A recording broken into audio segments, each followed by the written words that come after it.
Kerala Blasters versus മുഹമ്മഡൻ sporting മൊത്തം 4 ഗോളുകളാണ് രണ്ട് ടീമും കൂടി സ്കോർ ചെയ്തത്. അതുകൊണ്ട് തന്നെ ഏറ്റവും ത്രില്ലിംഗ് മാച്ചുകളിൽ ഒന്നായിരുന്നു ഇത്.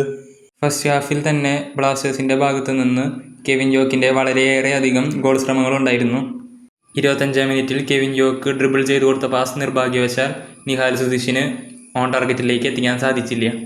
41-ാം മിനിറ്റിൽ മഹിതേഷ് റോയിൻ്റെ ഒരു ലോങ് റേഞ്ചർ ബോക്സിന് ഔട്ട് സൈഡിൽ നിന്ന് അത് ഗോൾ വില കാണുകയായിരുന്നു ചെയ്തത്. അടുത്ത നിമിഷം തന്നെ കേരള ബ്ലാസ്റ്റേഴ്സിൻ്റെ ഈക്വലൈസർ ഗോളാണ് കാണാൻ സാധിച്ചത്.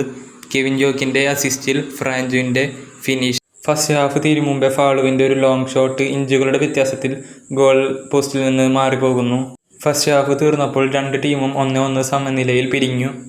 59-ാം മിനിറ്റിൽ കെവിൻ ജോക്കിൻ്റെ അസിസ്റ്റിൽ ബർത്തുമു സ്കോർ ചെയ്തു. കേരള ബ്ലാസ്റ്റേഴ്സ് ലീഡ് 2-1 ഉയർത്തി.